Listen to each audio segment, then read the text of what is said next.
Right, we are on camera. Yeah. All right, let me tuck my waist here. You can cut those things out. No, I want too much of you. I'm the one to be like, more, right? And I think that's because you allow me to be more. Yeah. You know, we get to be more. The world will tell us that you and I are too much.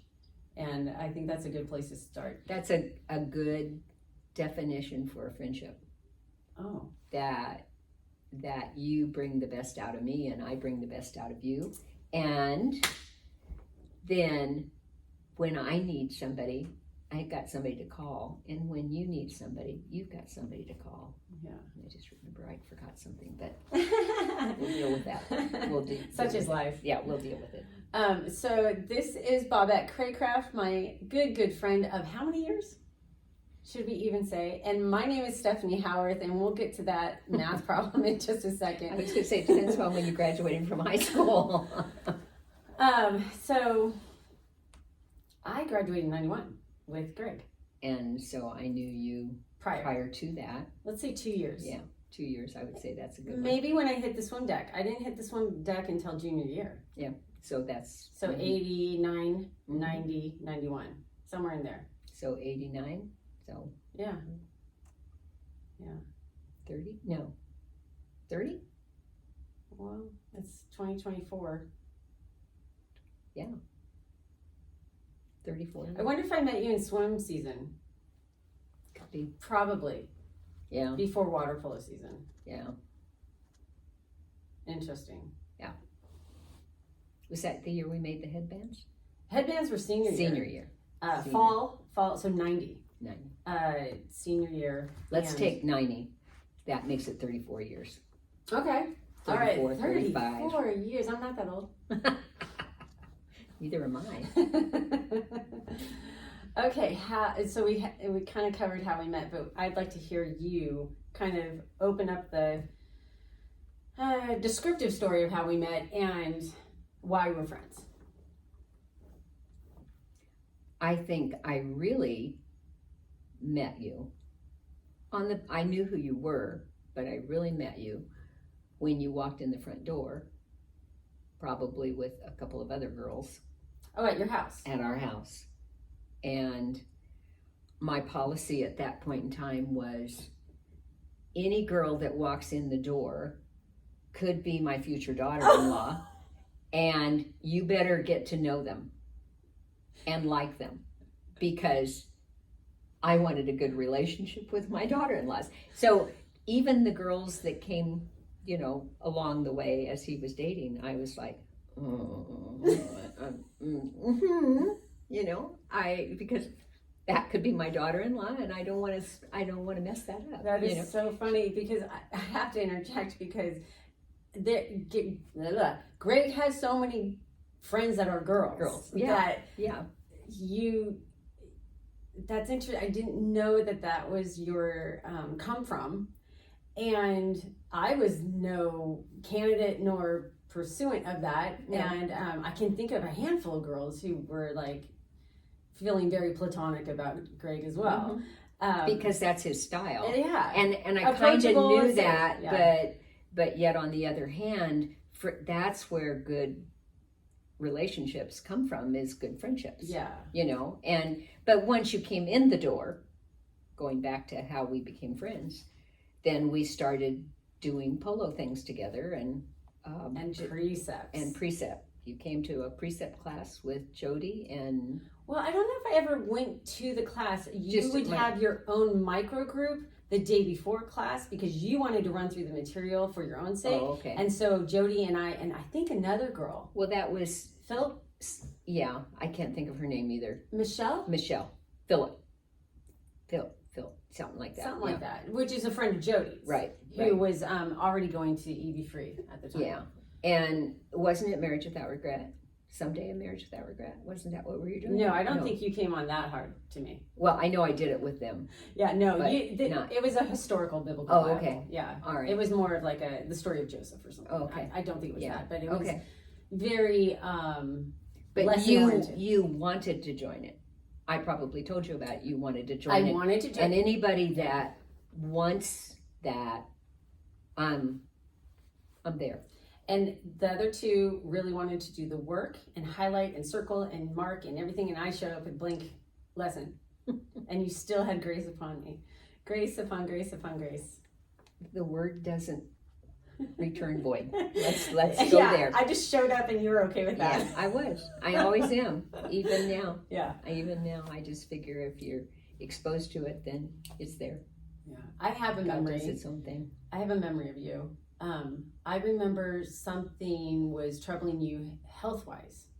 And so we walked from the little kitchen, this before the remodel. The kitchen was a galley kitchen. Mm-hmm. And we walked from where we did Precepts. And maybe it was like Precepts was over and I was like trying to show you something. And we walked into the dining space. Mm-hmm. And I was showing you like deep breathing and yoga. And you're like, I don't deep breathe. I don't remember that at all. Not at all. I think you do now. I understand it now. But now, Yeah. but then you were like, no, stuff. Yeah. Yeah. I still believed all the things that no, never mind. Yeah. But, I believed misinformation at that time. I don't think I brought it up for you to feel bad. No. I'm saying that's the natural way to do things and to get healthy. Yeah. And I was sticking with the non-fat diet and the,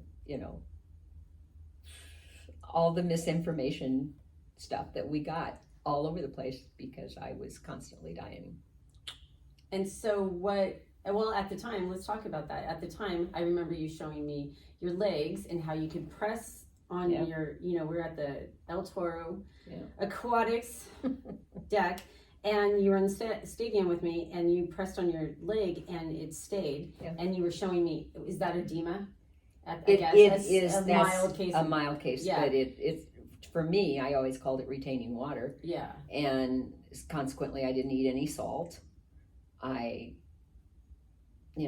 Now, did I drink a lot of water? Probably not, which I should have. But yeah, that was a chronic problem I had at that time. So what do you think changed you from, I don't breathe and I have edema, to where you are now, because you're super healthy and pushing 60? Yeah. Thank you. You look so good for your age.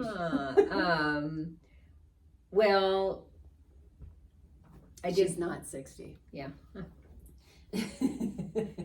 As the little kids go, 61, 65, 68?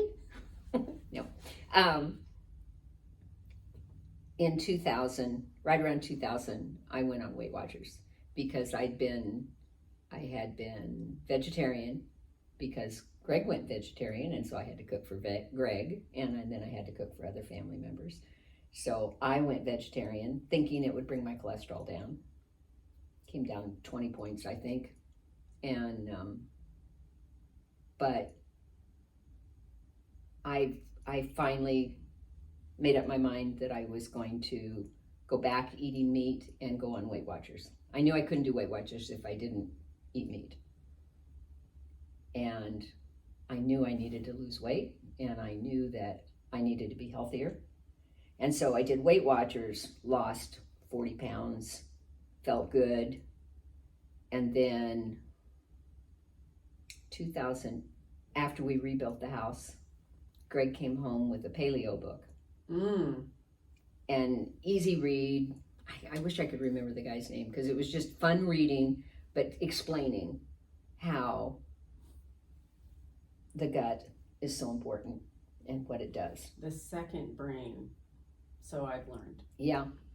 And so I went paleo, and within 2-3 months, lost weight, felt better, had more energy, and I just knew that this was the right direction to go. Then I got breast cancer, and added paleo. I added keto to that to slow the cancer.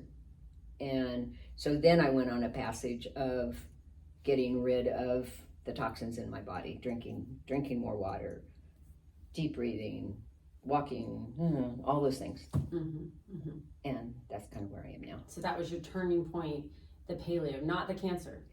Yeah, the paleo was really what changed. And you finally saw the results. Oh, yeah. All those years of dieting and and experimenting. eating non-fat. Yeah. That's what we had been brainwashed. Yeah. No fat, no fat, low fat, low fat, low fat, no fat.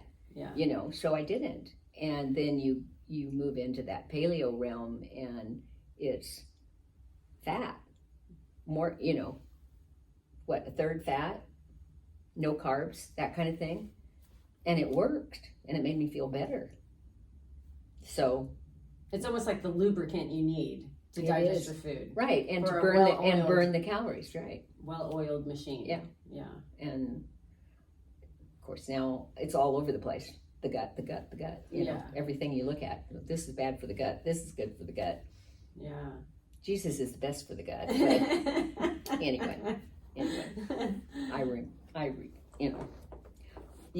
I enjoy feeling good. And you look good, and you have the energy, which is like... Well, and going to the keto, full on, like 25 grams of carbs a day. That was it. That was all I was allowed to eat to get rid of, to kill off the cancer. And so sugar was completely out. So then I, lost my, I don't crave sugar. It's almost like I don't want it now. Yeah. So tell me a little bit more about the cancer, because that's a hot button. And here you are sitting here alive and well, not defeated by it. And did you ever feel like you were going to be defeated by it? And, when did it come about? How did you find out about it? I found the lump. It was in my armpit. And I finally went for a mammogram, and they called me back and said they'd found a spot, a lump they wanted to kind of look at. And I went, no, it's up here. Oh, no, it's over here. I said, no, it's here. Well, this is where we, have the insurance to look. And I said, no, it's here. Tell the doctor it's here. And so... The same people told you to have non-fat. Yeah, exactly. And so insurance is only covering this boob, not your armpit here. And so no holistic healthcare. The what do they? Whoever reads they read the test, and then they come in to look at the results, kind of thing, and just determine what they're going to do. And she did the whole thing over here, and I said, it's over here. And I mean, she was ready to leave. I said, no, here. Okay, time out. PSA, always speak up for yourself. Yes. Wouldn't you say? Oh, totally. Always speak up for yourself. Follow your gut instinct, speak up for yourself. I would say that was more pivotal in my change than anything. Because, dealing with my parents and being in doctors and stuff, I got much more firm with no. This one was like, this is me, this is my body, and you're gonna do this. And bless the nurse, God's providence, we were just talking about, said, turned to the doctor and said, because she was saying to me, well, I really don't, can you do insurance? She said, I already called. The nurse already called, got it approved. And so then she starts feeling, and it was 5 centimeters by 2 centimeters. So it was not just a little. You had like a caterpillar. I did. And it was tucked up in there. Let's go get butterfly tattoos.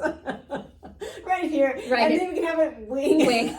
I don't think I'll go that far, honey. That'd be painful, but I got temporary tattoos. My tattoos are these stupid radiation dots on my thing. I can't see them.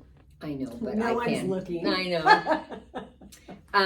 So anyway, she went, oh yeah, there is one. So then they took the biopsy and, Thank God. and put they put a little teeny little piece of some kind of metal or something in there so that they can find exactly where it is.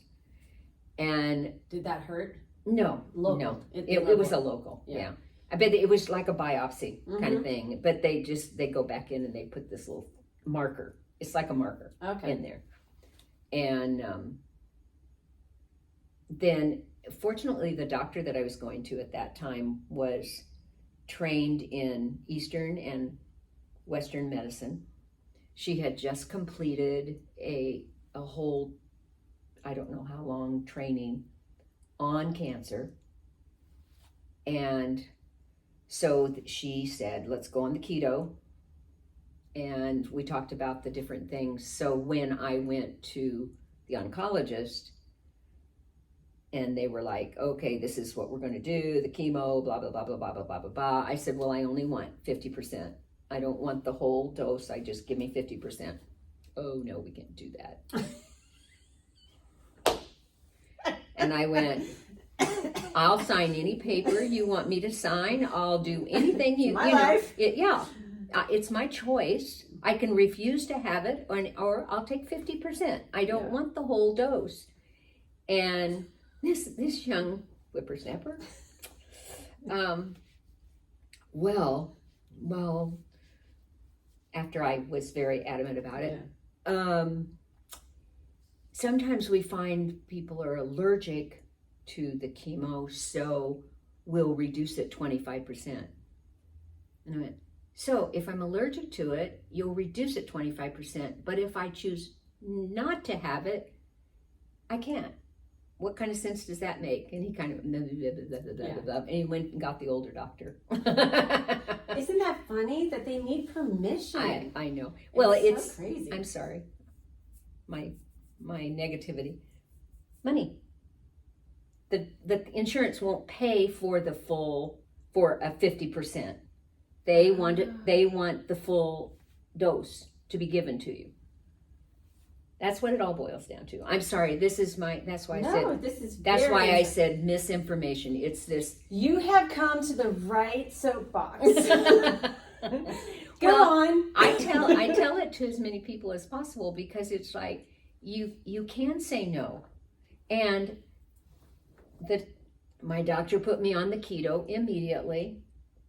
And I didn't start chemo, and it was reduced 25%. They wouldn't go the 50, but they went the 25%. And I said, okay. But every time I went for another dose, which was like every other week, I would say, make sure it's 25% less. Yeah, it is. It's right there. Because I didn't really trust them. But that 2 or 3 week period where I had started on the keto and before I started on the chemotherapy, I know it shrank. I know it did because you start feeling it. You know, you're so conscious of it. Then it's like every day you're like, is it there? Is it gone? Is it bigger? Is it? Yeah. You're constantly aware of it. Now I have to put into that part of the story though is one of my very best friends had gone through breast cancer like a few years before, in the 90s. This was, in the 90s. And this was 2014. So 10 years apart. More than that, because hers was in the 90s and mine was 2014. Was when I was diagnosed, like January of 2014. And she intentionally, it was an intentional decision. And she wrote about it and everything, you know, and we were really close. We met every week for coffee, you know, my friends that I do that with. And she never got negative about it. She was always positive about it. And that was one of those times when that, I think, ozone type water came out or some kind of water. And she was drinking that. She was taking good care of herself. She's continued to teach Bible study. She continued to work. She continued to do everything she was doing. And her attitude was, this is it. And so I watched that the whole time. And so when I got my diagnosis, it was like, okay, this is mindset. This is my mindset. I want to emulate how she did it, because she always had great attitude, great, nothing changed. You go ahead and go through life, even though you're doing this other thing. Where is she now?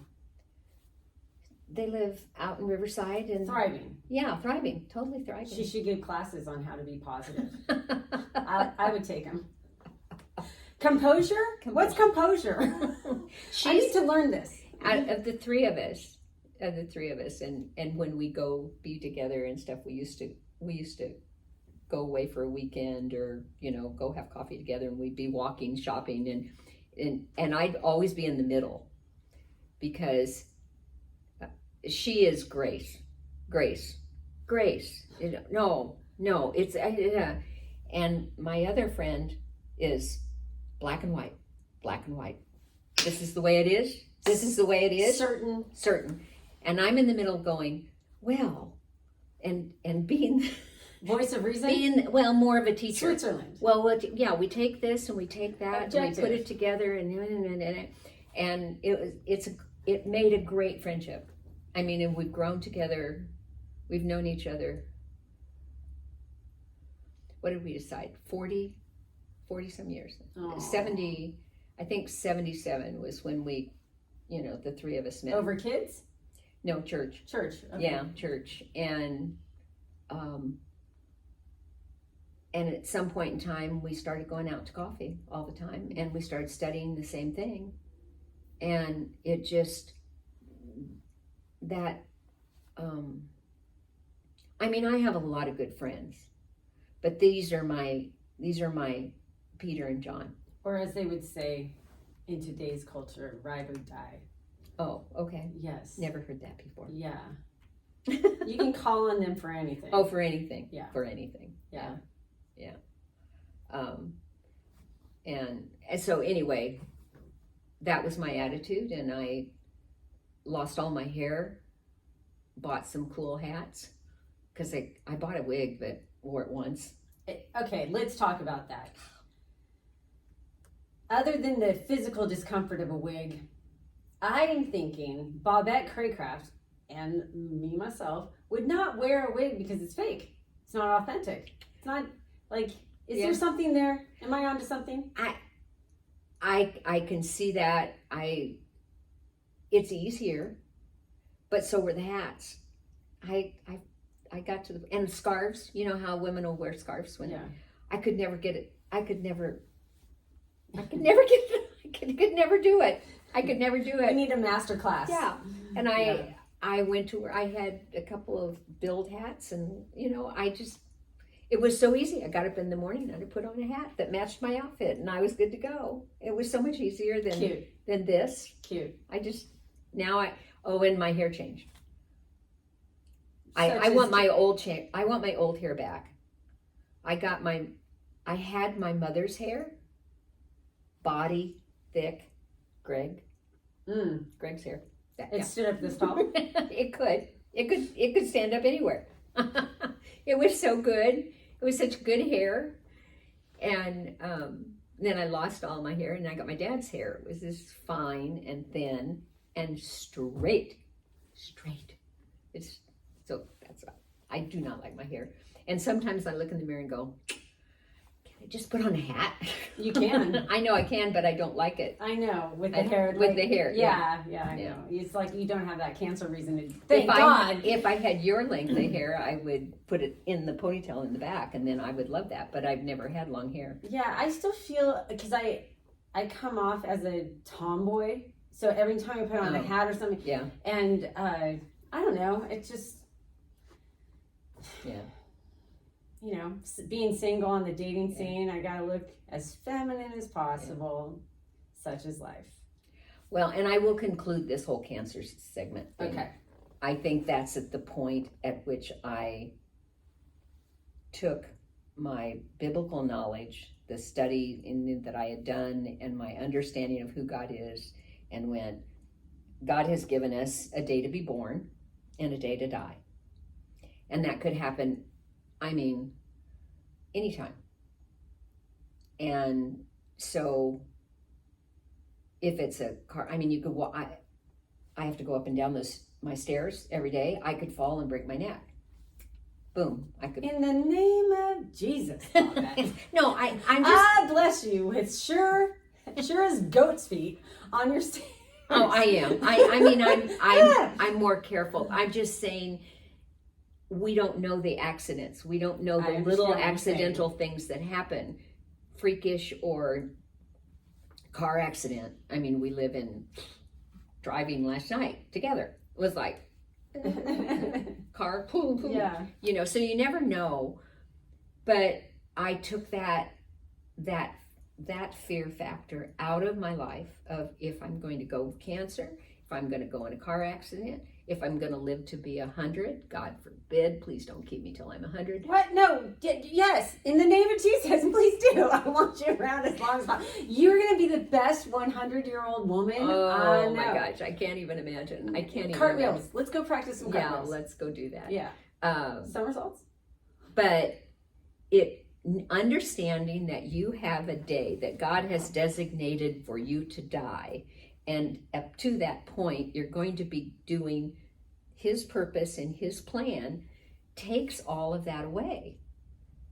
So when COVID came along, it was like, I have not had any shots since I was a kid.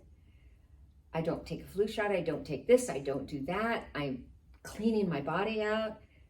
God knows when I'm going to die. And that became my attitude. And it wasn't that I was saying, you can't do it. You can.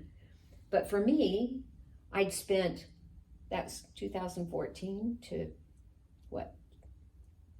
2020. Fighting. Fighting. Cleaning. The chore of health. Trying to get all of the chemo out of my body. And all of the chemicals that were in my body. And I felt like I'd accomplished that. I didn't want to put any more in. Mm-hmm. So it wasn't so much COVID or whatever. It was putting something in my body again that was foreign to my body. What I want to know is why didn't they just remove the caterpillar? It was too big. They shrink it first. And then they removed it. And there was nothing to remove. remove. Really wasn't anything to remove. Let's try another hand. There we go. And I attribute that and the people of misinformation would never acknowledge that it shrunk. Yeah, that it was always the chemo that did it. Or the radiation that did it. It was not the fact that I had been on starving it to death. Yeah, you were proactive for it shrinking. Because cancer is fed by sugar. And so by eliminating sugar, you starve it to death. The chemicals may kill it, but it kills other things in your body as well. Mm-hmm. And like great hair. Yeah, I came back. I was turning gray. I came back with dark hair. And now I'm turning gray again. So gray looks good on you. It's kind of in trend right now. It never bothered me that it was turning gray.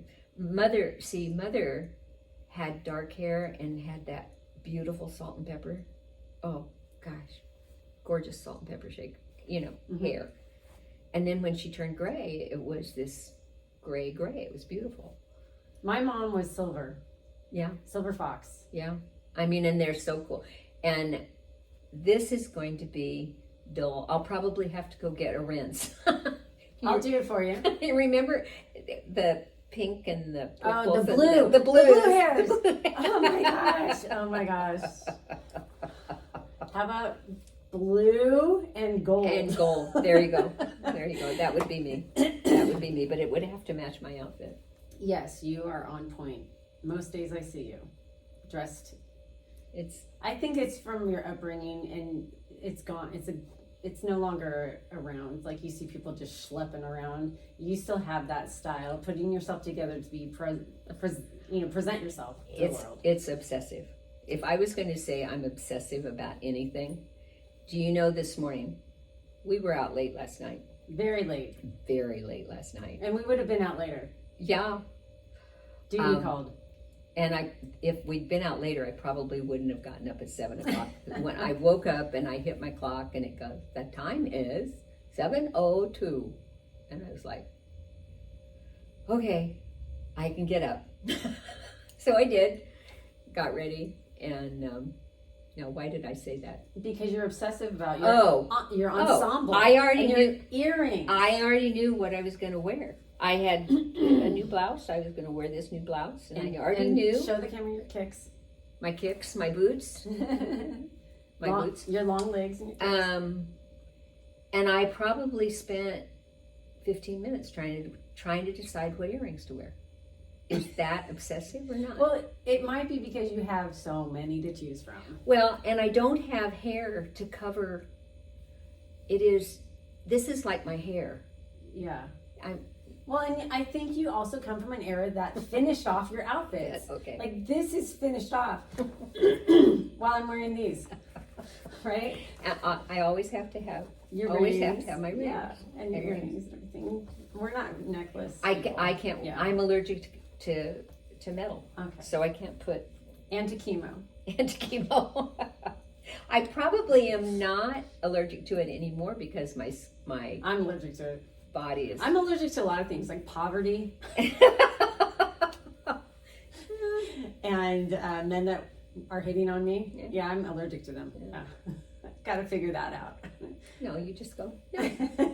No. Well, I need one to stick. Okay. I need to be open to something. All right. All right, let's move on to the Yes. segment I talked about, the fun segment, where we can just ask each other some questions. Okay. And it's like truth without the dare, right? Yeah, you don't have to do anything if you don't answer. Yeah. Good. Yeah, but it is a tell-all, I guess. Well, you have to start because I have nothing in my mind. Okay. Lies. I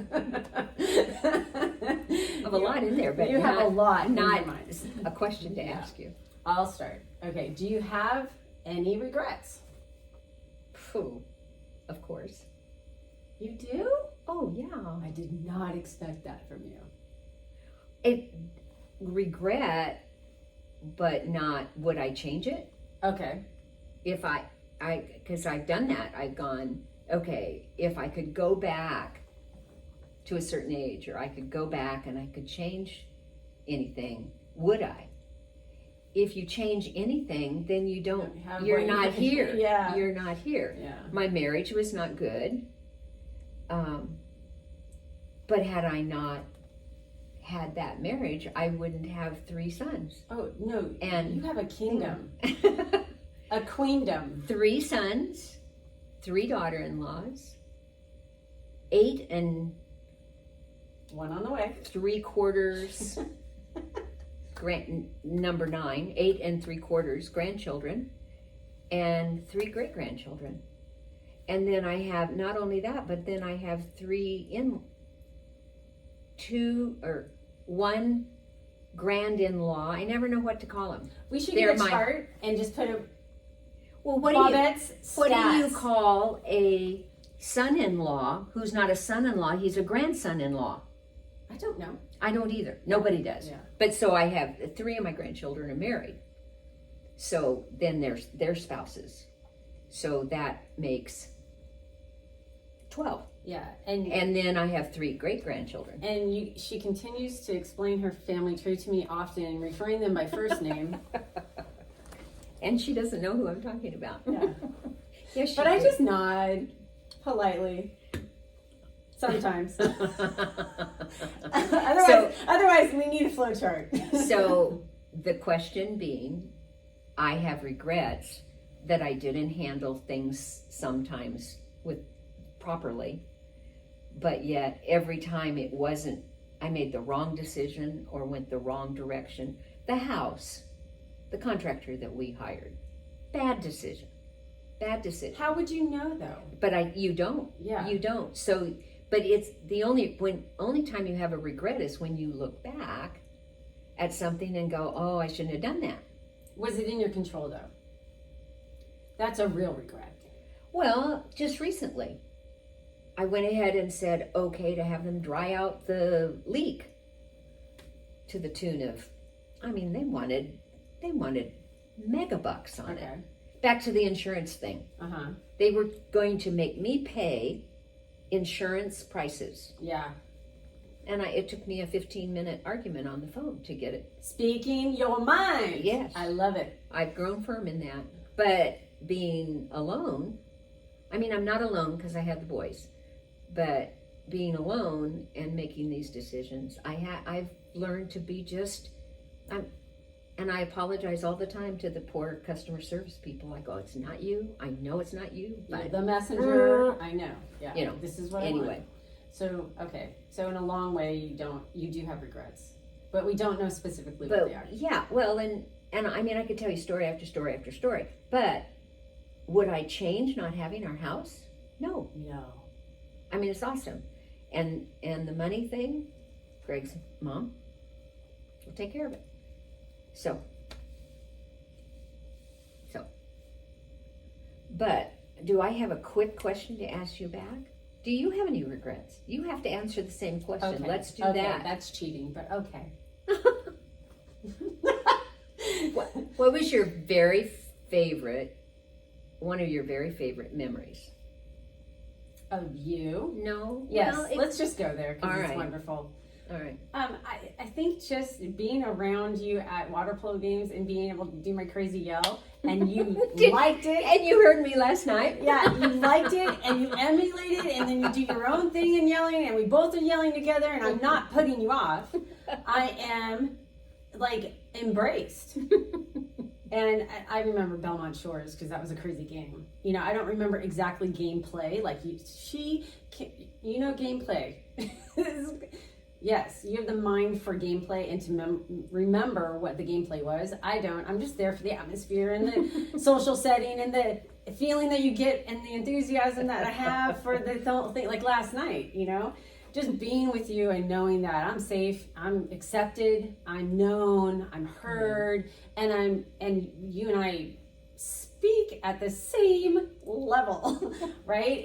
And then you get the low voice like you had this morning. Well, I mean, I don't even mean octave. I mean, like, no, I know what passion and yeah. I can be assertive with you and you can be assertive with me, and we're not insulting each other. Yeah. Whereas some cowards around us have been like, how could you say it in that way, in that tone? And we're like, we didn't. We're just direct, and you can't handle it. So it's just nice to be around. That's when I say there. I always say my bottom line is this. That's one of my favorite phrases. My bottom line is this. I like it. But it's you we do gravitate towards the people that with like minds, but we need the other people. Do we? Yeah, we do. Try to convince me. It's like what I just said to you about Jerry is mercy. Yeah. She's always going the merciful route. I have no mercy. It's like in the bottom of the tank for me. I have to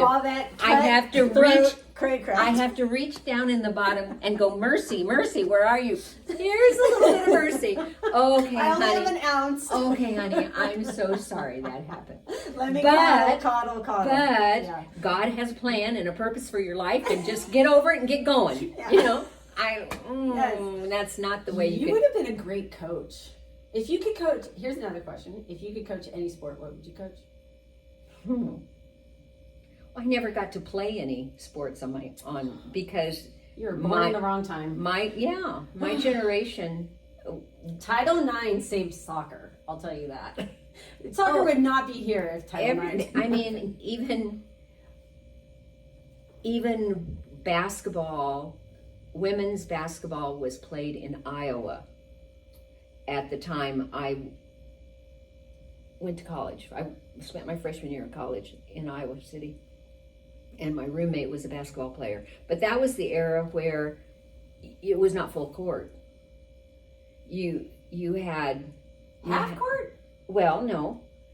This is one team's in, and that's one team's end. and the defensive players stayed in the court, and the offensive players traveled back and forth. So, that's wild. I never played it, but I mean, I have a crown on that tooth because we played backlot baseball, and I was the recipient of a line drive right into my face. Yeah, I know. And the things I don't know about you. Well, I've had a long life. How old were you, and how big was the lip? I was probably 6th, 7th grade, maybe 5th, 6th, somewhere in there. Like Taurus, my daughter's. It wasn't so much. It was a black eye, and my tooth just took off half my tooth. So maybe your mouth is open just a little bit. Yeah. So it wasn't like. Well, yeah. Yeah. I don't know it how it happened so fast. Yeah. But the funniest part of the story is, I went home, and a couple of the other kids followed me, and the guy that hit the line drive was with me, and we got into the house, and he had picked up the tooth that was broken off and said, gave me the tooth. Now, if it had been today, we would have put it in water, and we would have run off to the dentist, and he would have put it back on. Yeah. But so for milk, the rest of my life. Put it in milk. Oh, is it milk? Yes. Yeah. Now they can do wonderful things. Yeah. But in this case, and there's a lot more that goes with that whole tooth thing. But anyway, because Tim lost the same tooth. Yeah, and he has a full front now? He does now. But in high school, they called him Tooth. Because he would play water polo without the flipper tooth. Because he didn't want to lose it to the bottom of the pool. Because he did once, and so we didn't do that anymore. That's hilarious. Anyway, that's so I've got too many stories. That's great. Tell me a story about when you were in 5th or 6th grade that you remember from your life. Well, I think the great thing about my upbringing that I hold dear is that I grew up here in Saddleback Valley, and I've stayed here in Saddleback Valley, and that's been a benefit, a reward, a privilege, an honor, right? To still see people that I had gone to school with. So 5th grade, wow, I had a guy as a teacher. His name was Mr. Walsh, wonderful guy, looked like Magnum PI. And I'll take that any day. Well, I was platonic with him as well. Well, I don't mean it that way. I just, they're good. They're nice to look at. Oh, but this is a connection point for you. So his wife taught 5th grade at another elementary school, and we ended up being pen pals, at 5th grade, which is a great age to be a pen pal and start that whole skill set. But we ended up at the end of the year having a end of year party with the two classes to meet our pen pals at William Craycraft Park. Oh, for heaven's sakes. Yeah. Which wasn't William Craycraft Park. Not back then, not when I was in 5th grade, no.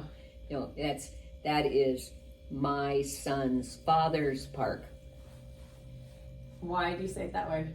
I don't know. I just do. Because I said I didn't have a great marriage. Yeah. Do you not like the word ex? Because I don't. I have an ex, and I don't like the word ex. No, it.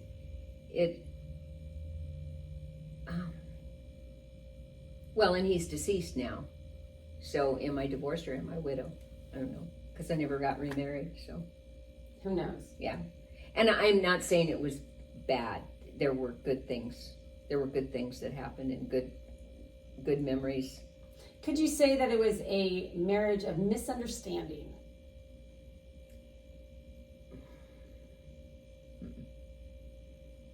No, I wouldn't use misunderstanding. What would I use?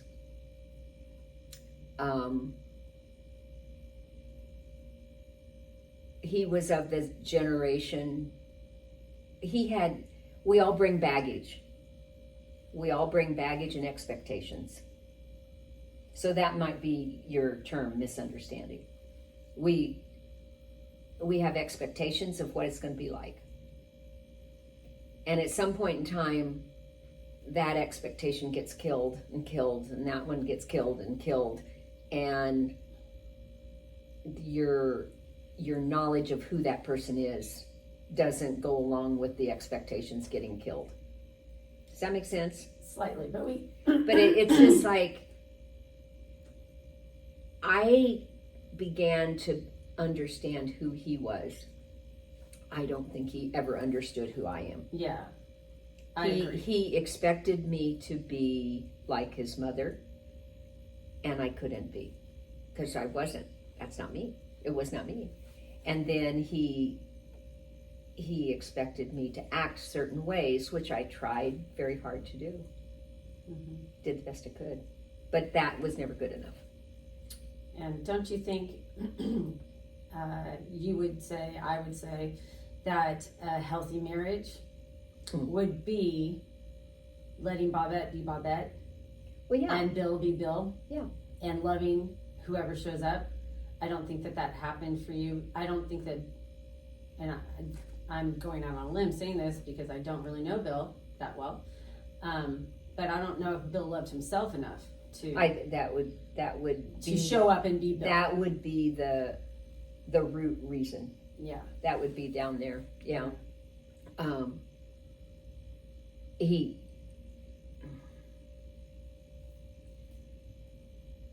I loved him for who he was.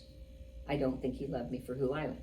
And I mean, it just all, and I'm not saying that in an angry way. No. I don't think I was ever angry about it. I think I was disappointed. And to your point, I've watched my son's marriages, and I'm actually jealous. I get jealous. I really do. I really get jealous. Yeah. Which is an odd thing, to be jealous of your children's marriage, but it's I see it, and it's like, I wish, and I am grateful that they came out with good marriages, and are good husbands and good fathers, and seem to want to grow and change and be who there should be. Yeah, and I have to say, as an outsider looking in, you, Scott, Greg, and Tim get to be Scott, Greg, and Tim. I don't see them masquerading as anyone else or trying to be a facade, and they show up genuinely in their in their marriages from a distance. I don't know them that well, but from an outsider looking in. Very secure in themselves. Yes. And especially, they're the same age, basically, as you are. Tim's a baby. but and I don't know if you'll ever see this, but he has grown. He has grown, and some of the things, even in the midst of our discussion last night, yelling in each other's ear over a concert, not out of anger, out of joy to be in each other's company. Because it was so loud. He is becoming. He's given up some of those things that were bad characteristic, and he's equalizing out. And this is like a huge leap, and he's a good coach. He's a good coach. Well, and I think that is a testament to, like, once someone steps into success or results of their hard labor, like good results, I think he's stepping into that time of his life. Yeah. Again, outsider looking in, of where he's got a taste for success, and it's satisfying. It's satisfying. Yeah. He's got his dream job. He's coaching girls and boys water polo. Yay! Keeping water polo. Yeah, I know. It was like, none of my grandchildren played water polo. And it was none of my kids played at all, so at least you got that. Emily played for 2 years, and then COVID, and it got killed. Yeah. It got killed. I know, but at least I got to go to Emily's. Yeah. Yeah. And she was good. She would have done really well. But being able to have water polo still in my life is a good thing. But and I know we need to wind this down, but I had a conversation with one of the workers, the repipe workers, in the house, and he walked into my little apartment upstairs, and he finally turned to me and he said, I love the way you have scripture all over your place. And so, ding. And so then he was under the sink, working under the sink. And I walked over and we kept on talking. And he'd been in prison. He'd been in gangs and prison. He had tattoos all over his body. I didn't see all of his body.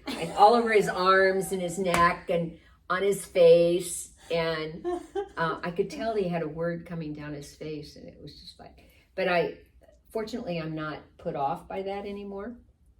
And so we started talking and he said, yeah, I got out of jail and I wanted to change my life.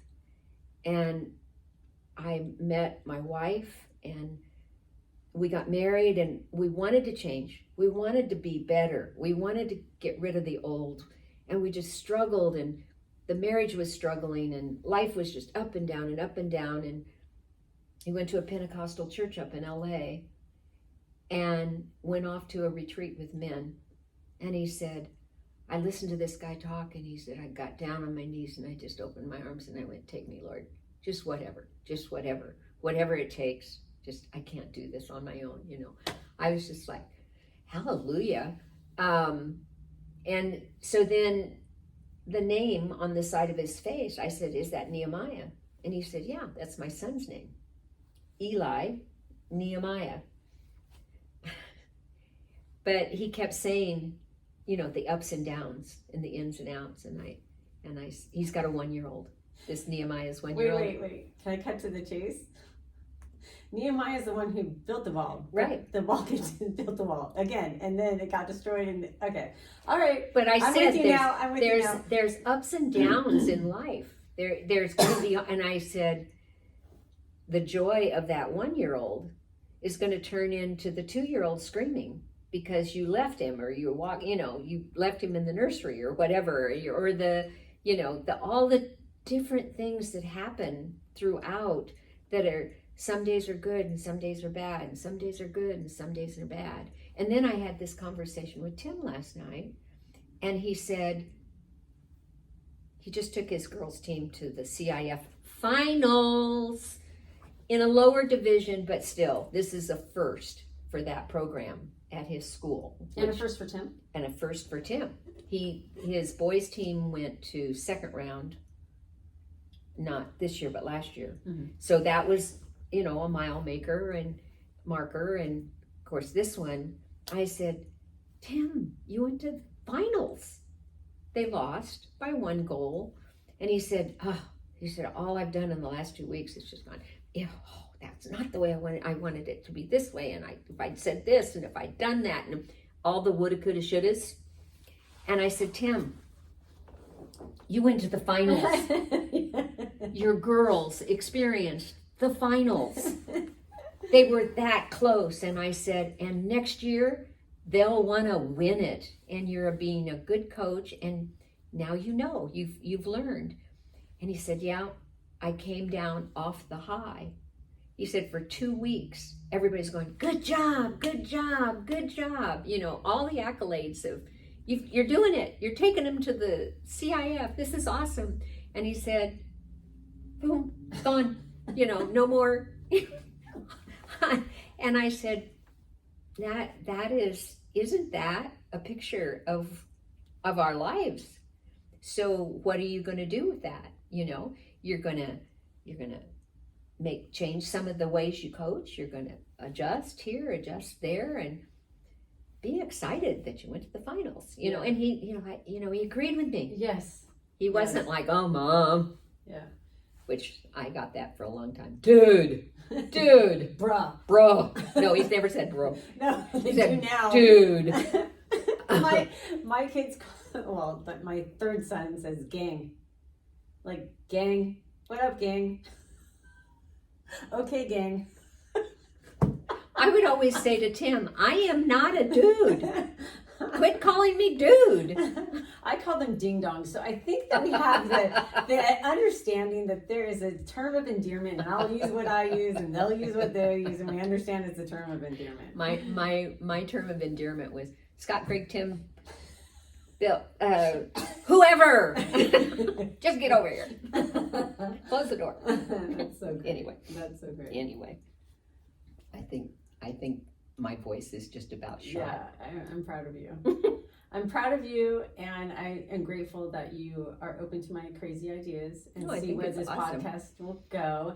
And just so you know, I'm still in the works on naming it.